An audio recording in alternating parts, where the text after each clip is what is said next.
Hello friends, आज हम समुच्चय के बारे में पढ़ेंगे जिसको अंग्रेजी में सेट कहते हैं। जैसे कि मान लीजिए हम अपने दैनिक जीवन में बहुत सारे समूह के बारे में बात करते हैं। जैसे कि मान लीजिए लोगों की भीड़ है, क्रिकेट का समूह है और बहुत सारी चीज़ें हैं जिनका समूह होता है। एक एग्जाम्पल के तौर पे हमने लिया जैसे 10 से छोटी विषम प्राकृतिक संख्याओं का समूह। तो पहले तो मानेंगे कि सबसे पहले प्राकृतिक संख्याएं क्या होती हैं, 1 से लेकर अनंत तक की संख्याएं। और फिर विषम संख्याएं क्या होती हैं, तो ऐसी संख्या लेनी है जो विषम भी हो और प्राकृतिक भी हो। तो जैसे विषम संख्याएं 1, 3, 5, 7 ऐसे करके इनफाइनाइट हो जाएगा। और प्राकृतिक संख्याएं 1, 2, 3, 4 ऐसे इनफाइनाइट।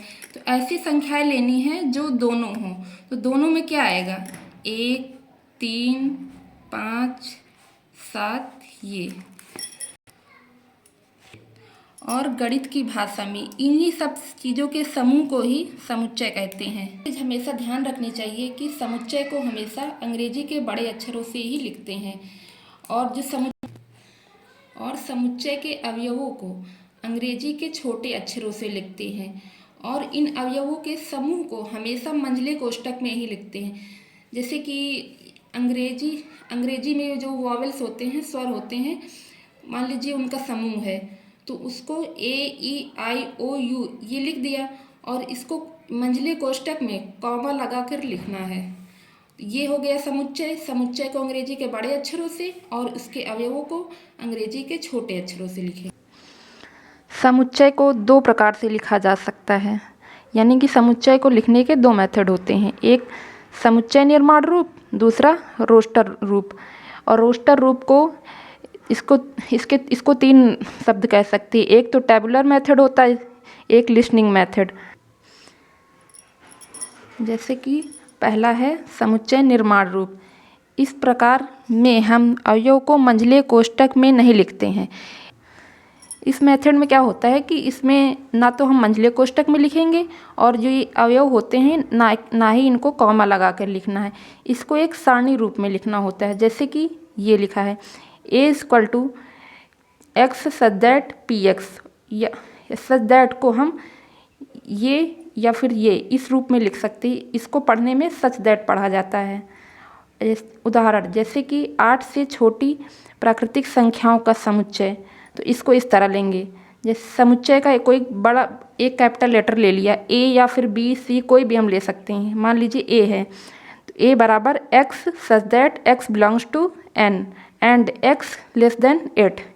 लेकिन इसको समुच्चय निर्माण रूप में ही लिख सकते हैं। इसका एक दूसरा मेथड भी है, रोस्टर फॉर्म। रोस्टर फॉर्म में समुच्चय को इस सारणीबद्ध रूप में नहीं लिखना है, इसमें अवयवों को मंझले कोष्ठक में कॉमा लगाकर लिखना है। जैसे कि विषम संख्याओं का समुच्चय, तो विषम संख्याओं का समुच्चय क्या होगा, 2, 2, 3, 5, 7। अब हम आपको समुच्चय के प्रकार के बारे में बताते हैं। समुच्चय कई प्रकार का होता है। नंबर 1, रिक्त समुच्चय। ऐसा समुच्चय जिसमें एक भी अवयव ना हो रिक्त समुच्चय कहलाता है। इसे इंग्लिश में हम नल सेट या वॉइड सेट भी कह सकते हैं। इसे फाई या मंझले कोष्ठक खाली रहने दें, इससे भी प्रकट कर सकते हैं। उदाहरण जैसे मान लीजिए 2 से छोटी विषम संख्याओं का समुच्चय है, जो कि 2 से छोटी नहीं, 2 से विभाजित विषम संख्याओं का समुच्चय। तो 2 से विभाजित विषम संख्याएं, ऐसी कोई विषम संख्या होती ही नहीं जो 2 से विभाजित हो। अगर 2 से विभाजित हो गई तो वो विषम नहीं, सम हो जाएगी। तो इसमें एक भी नंबर ऐसा नहीं होगा। तो इस प्रकार के समुच्चय को रिक्त समुच्चय कहेंगे। अब दूसरा उदाहरण देखिए, जैसे x belongs to x n। ये x नेचुरल नंबर से बिलोंग कर रहा है और ऐसा नंबर जो 5 और 6 के बीच में आता हो। तो कोई 5 और 6 के बीच में कोई भी नेचुरल नंबर नहीं आता, तो ये क्या हो जाएगा, रिक्त समुच्चय। लेकिन अगर ऐसा समुच्चय जिसमें एक भी अवयव हो तो वह रिक्त समुच्चय नहीं होगा। और फाई समुच्चय को कैसे प्रकट करते हैं, फाई या फिर मंझले। अगर फाई को मंझले कोष्ठक में रख दिया तो यह रिक्त समुच्चय नहीं होगा। ठीक है। अब दूसरा नंबर देखते हैं। दूसरा है हमारा परिमित समुच्चय। ऐसा समुच्चय जिसमें अवयव की संख्या सीमित हो वह परिमित समुच्चय कहलाता है। जैसे पहला उदाहरण हम जैसे लेते हैं ए बराबर x such that x belongs to n and x less than 5, यानी कि 5 से छोटी विषम प्राकृतिक संख्याओं का समुच्चय। तो 5 से छोटी संख्या क्या होगी? 1 2 3 4।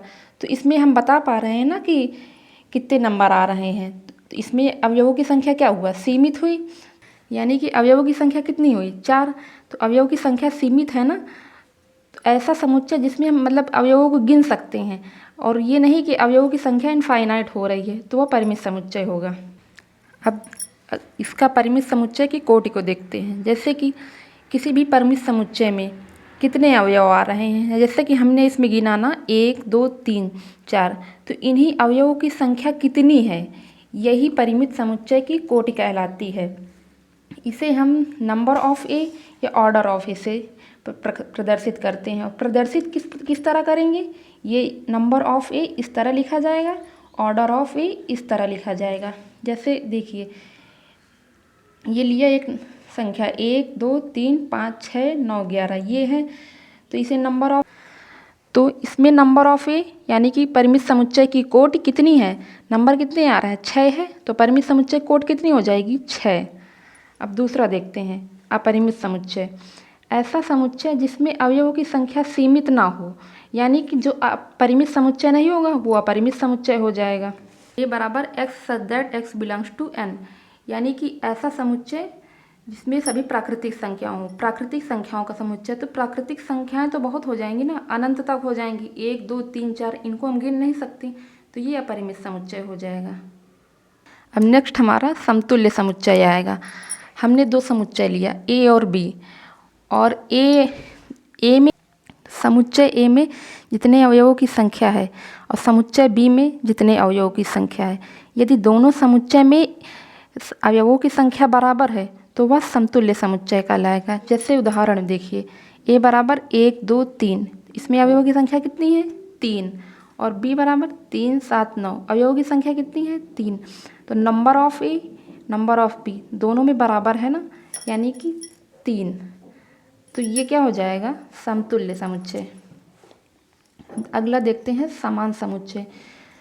जैसे 2 समुच्चय ए और बी हमने लिया, यदि समुच्चय ए में जो समतुल्य समुच्चय में क्या था? समतुल्य समुच्चय में ये था कि अवयवों की संख्या बराबर होनी चाहिए। इसमें अवयवों की संख्या तो बराबर होनी ही चाहिए, लेकिन उसमें जो अवयव ए में है वो अवयव बी में भी होने। एक भी अवयव अगर ऐसा है कि जो ए में है वो बी में नहीं है और बी में है ए में नहीं है, तो वह समान समुच्चय नहीं होगा।